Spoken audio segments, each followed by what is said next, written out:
Effectivement. On va écouter maintenant Benjamin Netanyahou qui a évoqué l'offensive qu'il mène en ce moment même. Écoutez ce qu'il dit à propos du Hamas. Nous sommes en pleine guerre. Nous avons fixé un objectif clair, détruire les capacités militaires et gouvernementales du Hamas.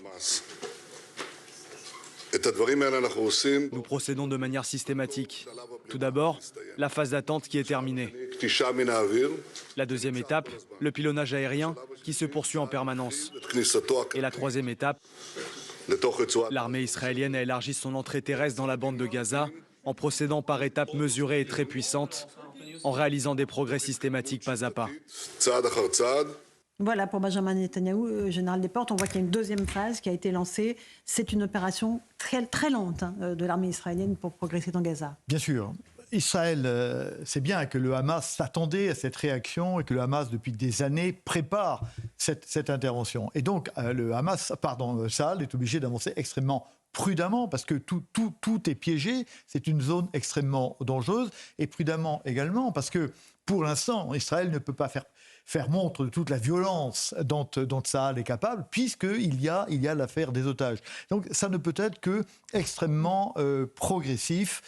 Voilà, avec toutes les précautions nécessaires pour éviter que le sang ne coule trop, celui des civils. Il y a trois. Il y a les civils, bien sûr. Il y a les otages et puis il y a les soldats de Tsahal. Parce que imaginez des centaines, voire des milliers de soldats de Tsahal qui viendraient à mourir. On sait bien, Israël sait bien.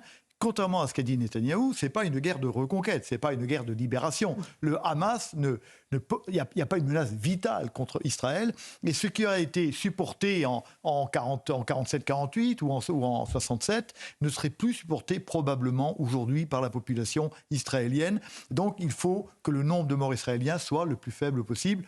Donc, prudence et pas à pas vers la victoire. On fait une petite pause. Vous restez avec nous, Général Desportes. On va continuer à évoquer l'offensive terrestre de l'armée israélienne dans un instant dans Punchline sur CNews et sur Europe 1. À tout de suite. 18h16, on se retrouve en direct dans Punchline sur CNews et sur Europe 1. On est avec le général Vincent Desportes. On fait un point sur la situation militaire. Mathieu Devez nous a rejoint. Bonsoir Mathieu. D'abord, les sirènes d'alarme qui ont retenti cet après-midi à Jérusalem. Expliquez-nous. Tout à fait, cher Laurent. C'est d'ailleurs l'information la plus récente à vous transmettre. Selon des journalistes présents sur place, pas moins de 5 détonations ont été entendues. Une roquette est notamment tombée en Cisjordanie, précisément à 15 km au sud de Jérusalem, dans la région de Bethléem. L'État hébreu qui doit faire face à la multiplication des fronts, des tensions sont notamment en cours en Cisjordanie. Selon le ministère de la Santé de l'autorité palestinienne, 5 Palestiniens ont été tués aujourd'hui à Jénine. On parle là d'une ville située dans le nord de la Cisjordanie occupée. Les tensions sont également fortes à la frontière entre Israël et le Liban. Selon le porte-parole de l'armée israélienne, des positions ont été visées par des terroristes libanais. Il précise qu'aucune victime n'est à déplorer. Et en réponse à d'autres tirs de roquettes, l'armée israélienne annonce aujourd'hui avoir frappé plusieurs cibles, cette fois-ci en Syrie. Comme le Premier ministre Benjamin Netanyahou vient de le confirmer, des chars de l'armée israélienne sont bien entrés ce matin dans des quartiers de Gaza. C'est ça, Mathieu? Effectivement, selon plusieurs témoins, il s'agit d'une dizaine de chars qui sont arrivés aux abords du quartier d'Al-Zetoun, un quartier situé dans le sud-est de la ville de Gaza. C'est le plus grand quartier d'ailleurs de la ville de Gaza, avec pas moins de 130 000 habitants. Un quartier aussi, il faut le savoir, très stratégique, avec le principal axe routier entre le nord et le sud donc de la bande de Gaza. Un axe routier aujourd'hui coupé et bombardé également par l'aviation israélienne. L'armée indique enfin avoir tué des dizaines de terroristes dans la bande de Gaza. Elle dit aussi avoir frappé plus de 600 cibles, oui, en 24 heures. Merci beaucoup, Mathieu Devez. Général Desportes, vous nous disiez tout à l'heure, le Hamas avait anticipé évidemment la réponse de l'armée israélienne. Il y a la question des tunnels, on appelle ça le métro de Gaza. Est-ce que l'armée israélienne pénètre dans ces tunnels ou pas du tout? Est-ce qu'elle se contente d'opérations en surface? Alors, l'armée israélienne sait bien que la guerre des tunnels serait une guerre extrêmement meurtrière et donc elle ne la conduira que si elle est condamnée à le faire. Elle se rappelle évidemment Mariupol. Mariupol, c'est la dernière guerre des tunnels quand l'armée russe veut prendre Mariupol et le bombarde Mariupol pendant des mois. Et le combat lui-même dure 3 mois. Pourquoi? Parce que les défenseurs ukrainiens sont jusqu'à des profondeurs très importantes dans les souterrains de l'usine Azovstal. Et donc, là, il y a 4 ou 5 000 Ukrainiens qui se défendent contre 5 ou 6 fois plus de Russes. Là, ce n'est pas 4 ou 5 000 combattants du Hamas, c'est entre 25 000 et 30 000. Donc, on voit bien que cette guerre des tunnels serait extrêmement compliquée. Donc, moi, je pense qu'on va aller observer, mais qu'on réglera le problème des tunnels autrement. Le monde d'aujourd'hui parlait de façon de boucher les tunnels, enlever l'oxygène ou les inonder, ce qui est tout à fait possible. Mais je crois la particularité des tunnels, c'est qu'elle est un égalisateur technologique. C'est-à-dire c'est-à-dire qu'une fois que vous rentrez dans le tunnel, vous combattez avec un couteau et un pistolet, point barre. Et que donc, là, il n'y a plus l'avantage technologique qu'a de tout temps eu Tsahal par rapport au Hamas. Et donc, s'il faut le faire, ils le feront. Mais ce sera une toute petite partie de l'armée, parce que c'est un combat particulier. Et ce seraient donc des forces spéciales israéliennes spécialement entraînées à ce combat. Encore une question, et après je passerai la parole à nos autres invités. Sur la trêve humanitaire qui est réclamée par certains, elle est rejetée pour l'instant par Israël. Pourquoi ? Parce que ça permettrait aussi, d'une certaine façon, au Hamas de reconstituer ses forces. Alors, je crois que dans cette affaire-là, il faut voir deux impératifs, un impératif tactique et un impératif stratégique. Qu'est-ce qu'impératif tactique ? Il est clair que toute pause arrange le Hamas qui se reconfigure, se prépare, etc. Mais en même temps, il faut qu'Israël soit capable, pour lui-même, de conduire cette guerre-là. Et moi, je pense que si Israël ne fait pas montre d'humanité vis-à-vis de la population gazaoui, l'opinion publique internationale, assez rapidement, exercera une pression telle qu'il n'arrivera pas à achever sa guerre. Donc, je pense qu'on a ces deux, la tactique et la stratégie qui s'opposent. Moi, je pense que la tactique doit se soumettre à la stratégie et que si Israël veut continuer sa guerre, elle ferait bien de paraître plus humaine que les gens contre qui elle se bat. Sinon, on est condamné à avoir des scènes comme il s'en est produit hier soir au Daghestan, où un avion en provenance d'Israël, qui faisait juste escale, a été assailli par des milliers de personnes de cette population majoritairement musulmane. C'est bien cela. Bien sûr. Le conflit peut s'embraser au niveau mondial. Mais il est déjà. Il est déjà en France, il est à New York. Enfin, c'est pas sous forme de conflit. Et je pense que le grand ennemi d'Israël, c'est l'opinion publique internationale. Et donc, il faut travailler là-dessus autant que sur le Hamas si Tsahal veut parvenir à réduire le Hamas. Est-ce qu'on peut entendre ça, Rachel Kahn, qu'il faut qu'Israël fasse preuve de mesure dans sa réponse ? On parlait de la proportionnalité de la réponse quand on voit les crimes commis, l'abomination des crimes commis. Voilà, on sait que c'est difficile. Évidemment, mais c'est tout à fait juste et c'est le choix le plus difficile. C'est comme la question du pardon. Le pardon, c'est le truc le plus difficile aussi. C'est-à-dire que là, Israël est face finalement... Alors, il y a des questions stratégiques, mais presque d'un point de vue philosophique. C'est-à-dire, est-ce qu'effectivement, on répond et justement, on entend parfaitement cette légitime défense pour détruire le Hamas, mais dans le même mouvement, on reste un État démocratique, occidental, avec des valeurs qui sont humanistes et universalistes. Voilà, donc c'est toute la question, mais moi je suis éperdument d'accord avec vous sur la question de l'opinion publique parce que le Hamas fait tout pour que Israël soit détesté. Et pour rebondir sur ce que vous venez de dire, Israël bénéficie encore d'un capital de sympathie qui s'amenuise. Et je crois que le meilleur de la culture juive, c'est le refus de la violence, l'humanisme, ce que vous avez dit. Et là, quelque part, combattre sans humanisme va contre la culture et arriverait assez rapidement à détruire complètement ce capital de sympathie qui existe encore en Europe, mais ailleurs aussi. Tout à fait. Puis en plus, c'est à front renversé parce que on connaît que la culture, notamment musulmane, c'est une culture qui est éperdument conquérante en Afrique subsaharienne, etc. Tandis que la culture juive, elle n'est pas dans cette logique-là, initialement. Kevin Bossuet, peut-être sur ce qu'on vient d'évoquer. Oui, je suis assez d'accord avec ça. Enfin, le cœur du problème, c'est l'opinion occidentale. Tant que les Occidentaux seront avec Israël, Israël pourra continuer à agir. Mais en même temps, c'est compliqué pour Israël, parce qu'on sent bien que les combattants du Hamas sont dans la population civile. Il suffit qu'un combattant du Hamas pose sa Kalachnikov pour qu'il redevienne un civil. On sent bien que l'armée israélienne nous dit que le Hamas utilise les hôpitaux comme poste de commandement, et il donne de l'énergie à ces hôpitaux pour qu'ils puissent fonctionner afin de se servir des Gazaouis comme des boucliers humains. Mais l'idée de vengeance ne doit pas l'emporter parce que ça aboutit toujours au pire. Regardez ce qui s'est passé après la Première Guerre mondiale avec le traité de Versailles. On a voulu humilier l'Allemagne, mais à un point terrible, et il s'est produit la Seconde Guerre mondiale. Donc attention, Israël doit rester une démocratie, doit rester du côté de l'humanisme, de la vie et honorer les valeurs occidentales. Et je rejoins Kevin sur le fait que la population gazaoui est en train de devenir une arme de guerre. C'est une arme de guerre pour le Hamas qui est en train d'être utilisée justement pour formater les esprits. En revanche, je ne suis pas tout à fait d'accord avec vous lorsque vous dites qu'il faut uniquement regarder la population occidentale. Oui, bien sûr. Non, il faut aussi regarder la population arabe, puisque le grand danger et la grande difficulté en ce moment même, c'est justement que ce conflit n'aboutisse à une bipolarité du monde entre le Nord, l'Occident et le Sud, entre guillemets. Le grand Sud. Oui. Voilà, le grand Sud, c'est-à-dire les pays arabes plus Chine, Russie. Oui, la Russie. Et c'est ça l'erreur en fait, qui est faite parfois, c'est que le camp contre camp, et notamment l'Occident contre l'Orient. Et ça, la rue arabe, elle l'entend. D'ailleurs, j'ai pu regarder dans la presse arabe, notamment au Maroc, où là, ils se disent, mais qu'est-ce qui se passe là ? C'est pas l'Orient contre l'Occident, normalement. Donc, il faut faire attention à ça. Mais vous avez parlé aussi de l'opinion internationale, mais moi, je vois aussi l'opinion des Israéliens, les familles notamment des otages, qui aujourd'hui sont en train de faire pression sur Netanyahou en lui disant il faut les ramener à la maison. Donc c'est ça le dilemme. Et effectivement, concernant aussi l'évacuation de la population gazaoui, ça n'a pas arrêté d'envoyer des tracts en arabe, même envoyant une soldate qui est porte-parole et qui est arabe-israélienne.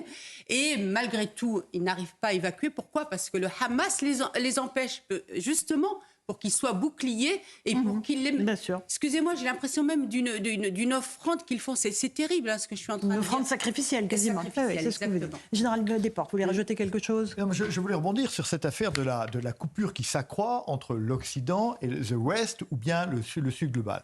Déjà, la guerre en Ukraine a déjà fait beaucoup. Il a coupé le monde en deux. Donc on a déjà eu un premier coup de pioche, c'est la guerre en Ukraine, et là on a un deuxième coup de pioche qui est cette guerre-là, dont se saisissent évidemment des acteurs essentiels, comme M. Erdogan hier ou avant-hier dans son grand discours, comme voilà. M. Poutine évidemment saute là-dessus, et donc nous sommes donc, nous l'Occident, dans un piège. Nous ne pouvons pas ne pas soutenir Israël, mais maintenant nous sommes dépendants de ce qu'Israël va faire, parce que de facto nous sommes dans le même camp et nous serons condamnés comme lui si Israël dépasse les limites du droit international. Et les Français savent très bien cela. 72% d'entre eux craignent une attaque similaire à celle du Hamas sur le sol français, c'est-à-dire qu'ils ont bien compris que Israël et la France, c'est le même combat, qui est mené face au même obscurantisme. Le ministre de l'Intérieur demande une très grande vigilance au préfet pour les fêtes d'Halloween de demain soir. On sait que souvent le prétexte à des scènes de violence, de voitures brûlées, malheureusement comme le 14 juillet ou le 31 décembre. Il y a un risque terroriste élevé dans notre pays. Général Desportes. Bon, je crois qu'il est élevé. Et puis, comme tout le monde l'a fait remarquer, nous sommes, la France, a la plus grande communauté juive et la plus grande communauté musulmane d'Europe. Et que donc, les frictions sont tout à fait possibles. Les banlieues peuvent s'enflammer. Alors, une attaque comme celle de Hamas, j'y crois pas. Parce qu'on a quand même un ministère de l'Intérieur de qualité, un renseignement de qualité. Israël n'avait pas vu ce qui se passait à 2 kilomètres de ses frontières. Mais je crois que nous le saurions. Maintenant, des actes isolés, hélas, des professeurs assassinés par des loups solitaires, ça, je crois que c'est tout à fait possible. Nous sommes dans une période très dangereuse. Mais les Français sont traumatisés, Kevin Bossuet, par les assassinats de Samuel Paty et de Dominique Bernard, par ce qui s'est passé en 2015-2016, par ce terrorisme islamiste qui est permanent sur notre sol depuis une trentaine d'années. Bien sûr, les Français sont terrorisés, on le voit à travers ce sondage, mais les Français restent dignes. Les Français restent debout. Un sondage IFOP pour le CRIF. Les Français restent debout. Les Français n'ont pas oublié leurs valeurs de tolérance, leurs valeurs d'humanité. Et c'est ça qui nous fait tenir par rapport aux terroristes, par rapport aux islamistes qui veulent finalement nous déshumaniser, qui veulent nous faire entrer dans la spirale de l'intolérance et de la violence. Et je trouve quand même que le peuple français, face à tout ce qu'il a vécu, et reste quand même droit. J'entends, Kevin, mais je pense que le peuple français, il ne veut plus des bougies, des nounours et des fleurs. Là, c'est terminé. Mais ça, voilà. Je suis parfaitement On a passé le d'accord. cap, là. Et moi, ce qui m'a scandalisé, c'est les discours après la mort de ce professeur qui a été assassiné. Moi, j'ai vécu la mort de Samuel Paty dans l'éducation nationale, j'ai vécu la mort de ce professeur dans l'éducation nationale. J'ai eu l'impression d'entendre les mêmes discours, les mêmes trémolos dans la voix. Il faut mettre en avant les bougies, yaka Foko, et à la fin, il n'y a rien. Il faut comprendre que la lutte contre l'islamisme ne se gagnera pas avec des petits cœurs ou des yaka Foko. À un moment, il faut agir. Et s'il faut remettre en cause, par exemple, les institutions européennes ou la CEDH, il faut le faire. C'est une question de vie ou de mort. On doit défendre notre civilisation. Oui, quelle est l'équation pour arriver à un attentat, excusez-moi le terme peut-être, pour arriver à un attentat terroriste? Il faut un individu radicalisé et un élément déclencheur. On l'a vu avec le drame d'Arras encore une nouvelle fois. Est-ce qu'on peut agir sur l'élément déclencheur? Malheureusement, non. Est-ce qu'on peut agir sur les individus radicalisés? On en sait qu'on en a un certain nombre en France. Oui, et je rejoins ce qui vient d'être dit. Il faut absolument agir et de manière sévère. Pour justement tenter d'éviter ça de nouveau. Ce qui a été dit, c'est-à-dire qu'on a égrené tous ces attentats, toutes ces personnes, ces victimes, etc. Mais on sait aujourd'hui que dans notre pays, on a près de 6 000 radicalisés, dont la moitié sont des étrangers. Et qu'on est incapable de renvoyer. Et puis on va dire autre chose, qu'on loge, qu'on nourrit, qu'on entretient. C'est quand même assez terrible. Avec la peur qu'ils passent à l'acte. Et puis je rejoins tout à l'heure ce que disait Rachel. Moi, vous savez, je travaille sur la politique de la ville, sur les quartiers depuis début des années 80. Et moi, j'ai vu le basculement. C'est-à-dire que moi, je trouve que notre pays a failli. A failli à faire France. A failli à faire à sa devise une France une et indivisible. Et quand la gauche est arrivée au pouvoir et qu'elle n'a eu de cesse de racialiser, d'assigner à origine sociale, à identité, moi, je me souviens d'un slogan en 83, je vous assure qu'il m'avait vraiment... C'était poignant ce slogan, c'était la France a besoin, comme une mobilette, elle a besoin de mélange pour avancer. Absolument. Petite pause, le temps du rappel des titres de l'actualité 18h31 sur Europe 1 et sur CNews avec Isabelle Pipoulot. Au 24e jour de guerre, la bande de Gaza est bombardée sans répit par l'armée israélienne. Plus de 600 cibles ont été frappées ces dernières 24 heures. Les combats au sol s'intensifient. Hier, l'armée israélienne a annoncé avoir augmenté le nombre de ses troupes à Gaza dans le but d'anéantir le Hamas. Dans le même temps, Tsahal annonce avoir libéré une soldate retenue en otage à Gaza, où 230 personnes se retrouvent toujours aux mains du Hamas. Selon les médias israéliens, l'otage secouru est le colonel Ori Megidish, qui avait été enlevé dans la base militaire de Nahal Oz, située à la frontière sud. Et puis en France, des tags antisémites ont été constatés sur les murs d'une crèche à Issy-les-Moulineaux, rue Jules-Édouard Voisenberg. Depuis l'attaque du Hamas le 7 octobre, 819 actes antisémites ont été recensés en France, donnant lieu à plus de 400 interpellations. Par ailleurs, près de 5300 signalements ont été reçus par la plateforme Pharos. 300 ont abouti à une judiciarisation. Merci beaucoup Isabelle Piboulot. Tout de suite, on va rejoindre en direct à Tel Aviv François Pupponi qui se trouve en voyage en Israël. Bonsoir François Pupponi, ancien député. Vous avez passé plusieurs heures à Ashdod, à Sderot. Vous avez rencontré des survivants, des gens qui ont survécu aux attaques du 7 octobre. Qu'est-ce qui vous a le plus marqué, François Pupponi ? Ce qui m'a le plus marqué, c'est d'abord de côtoyer, d'être confronté à l'horreur absolue, aux traces des attentats, aux familles qui ont été touchées. On a vu ce qui s'est passé concrètement. Donc c'est extrêmement éprouvant. Et sincèrement, entre ce que l'on imaginait vu de Paris, même quand on a vu des vidéos et la réalité, il y a un fossé. C'est terrible. Ce que les Israéliens ont vécu le 7 octobre est tout simplement apocalyptique. Et puis après, ce que l'on a découvert aussi, c'est un pays qui a bien entendu été... touché le 7 octobre, mais qui s'est tout de suite relevé et qui est décidé à aller jusqu'au bout. J'entendais les commentaires que vous faisiez sur votre plateau. Sincèrement, je pense que personne et rien ne pourra arrêter les Israéliens. Nous étions à 2 kilomètres de la bande de Gaza et nous entendions, pendant que nous visitions Sderot, nous entendions les bombardements israéliens. Je pense qu'ils iront jusqu'au bout. En tout cas, c'est tous les intervenants que nous avons vus depuis hier nous disent « nous irons jusqu'au bout, nous n'arrêterons pas tant que le Hamas n'aura pas disparu ». François Pupponi, vous avez aussi rencontré un rabbin dont le travail est de reconstituer les corps, parce qu'il y a des corps qui sont en 1000 morceaux, pour leur donner une sépulture, c'est bien cela ? Oui, bon, deux choses. D'abord, il y a encore des corps qui n'ont pas pu être identifiés, tellement ils ont été torturés, brûlés. malgré toutes les nouvelles technologies. Et puis, vous savez, dans la religion juive, il faut enterrer quelqu'un avec l'intégralité de son corps. Ça fait partie de la tradition juive. Et ce rabbin, son travail, c'est justement de reconstituer les corps. Et 3 semaines après, il y a des personnes qui sont très religieuses, qui n'ont pas pu être enterrées, car le corps n'a pas pu être encore complètement reconstitué. Et c'est le travail des associations. Donc, on a passé 1 heure avec ce rabbin qui nous a expliqué ce qu'il vit est tout simplement surréaliste, inimaginable. Il ne pouvait même pas l'imaginer. Il vivait à côté de Gaza depuis plus de 40 ans. Et donc, son travail, c'est celui-là. Mais jamais nous n'aurions pu imaginer être obligés de faire ça dans telles conditions en Israël. Vous avez rencontré des rescapés, un militaire notamment. Et ils sont sous le choc. Ils sont dans quel état d'esprit, tous ceux qui ont survécu à ces attaques? Alors, là, ils sont tous très combatifs. Bon, mais très très vite, on pose des questions. On est là pour essayer de comprendre et de faire dire les choses. Et les 2 questions qui arrivent le plus rapidement possible, c'est mais où était l'armée ? Et pourquoi les services de renseignement? Là, le militaire que nous avons rencontré est un militaire qui est maintenant hospitalisé, mais qui était à la limite de Gaza, à la frontière. Il a été blessé. Ses camarades ont été, eux, arrêtés. Ils sont des otages du Hamas à Gaza.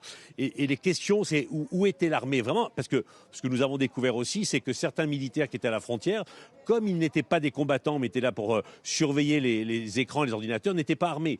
Donc il y a eu des dysfonctionnements. Et puis très très vite, en fait, beaucoup de soldats israéliens ont été tués parce qu'ils étaient dans leur famille, ils étaient au repos, mais ils avaient leurs armes sur eux. Et ils sont partis combattre. Ils ont limité le nombre de morts faits par le Hamas, mais ils ont été très très vite tués par le Hamas. Et donc le nombre de militaires et de policiers israéliens qui ont été tués est un nombre très important parce qu'ils se sont défendus comme ils pouvaient devant des gens extrêmement entraînés. Ce que nous avons appris aussi, et c'est les Israéliens, les services de renseignement qui nous l'ont dit, c'est que le plan qui était préparé, c'était d'aller beaucoup plus loin. Il fallait que le Hamas rentre au sud, que le Hezbollah rentre au nord, que la Cisjordanie se soulève et que les Arabes israéliens se soulèvent. Et pourquoi le Hamas a été le seul à déclencher, ça c'est un peu l'inconnu, mais c'est ce qui a fait, entre guillemets, capoter le plan qui avait été prévu. Merci beaucoup François Pupponi pour ce témoignage en direct de Tel Aviv avec Sacha Robin. Une dernière question au général Vincent Desportes. L'armée israélienne n'était pas prête?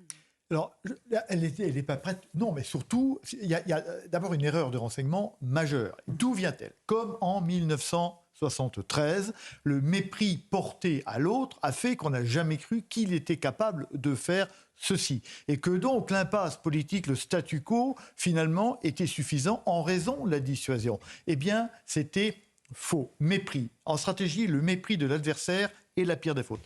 Ensuite, profitant de ce mépris, qu'a fait le Hamas?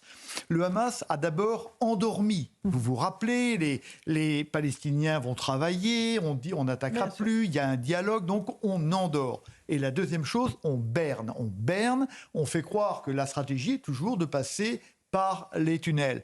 Et donc, quand vous êtes méprisé, que vous êtes intelligent, vous avez un avantage comparatif énorme dont a usé le Hamas. À côté de ça, on sait bien que la politique de colonisation incendiaire de Netanyahou dans la Cisjordanie a fait qu'il a amené son armée là-haut et qu'elle n'était plus en bas. Donc les fautes sont multiples. Les fautes sont multiples. Merci beaucoup, Général Desportes. On fait une petite